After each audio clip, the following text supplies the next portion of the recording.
Full din natin yan guys maya. Kasama na itong plants niya, partner, no? So, ito guys, okay na to. Ayos na. Ito yung mangyari so paano mo tayo full weld. Yung nipis-nipis na 0.03 mm ang nipis. So guys, take ang gamit natin. So, ang ginagamit natin pilirad guys is 1.6 mm.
So guys, tingnan nyo.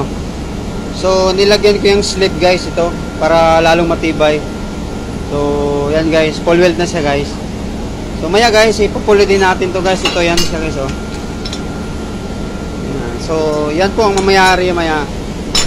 So kung ganito yung guys na pag-cutting mo, tingnan mo guys, kung hindi mo lagyan ng masking tape before ka mag-cutting, so magka-ball siya guys. So paano mo i-full weld yan guys? Sobrang nipis. Yung nipis po niya guys 0.03 mm. So mabaliw ka nito guys kung paano may full weld niyan, di ba? So guys, pupulit na natin yung plants guys. Tingnan niyo.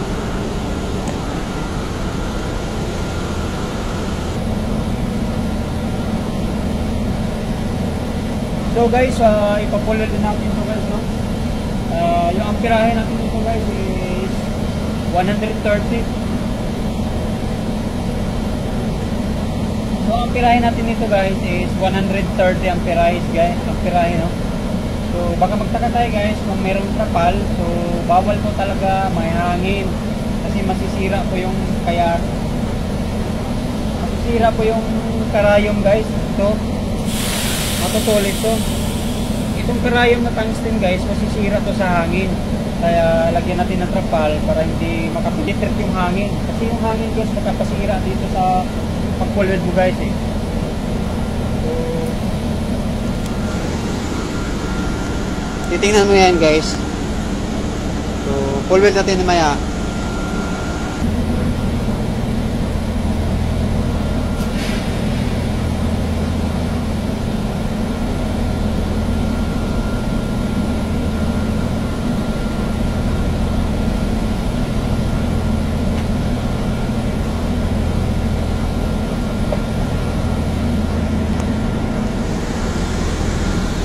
So guys, ito na guys, oh.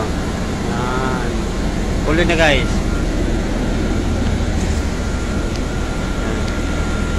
So guys, basic lang to pag full weld guys, no? So okay lang ba? So ililigtis to guys. So ito guys, full weld din natin yan guys maya. Kasama na itong plants niya, partner, no? So ito guys, okay na to, ayos na. Isa nga mong plant operator guys sa planta. Welder din, sa TIG welder. So, pag may leak o may re-repairin guys, ako na magre-repair nito. Pag walang i-repair guys, walang leak, walang welding, lipat ako sa control room. O-operate ako ng buklanda. So guys, thank you.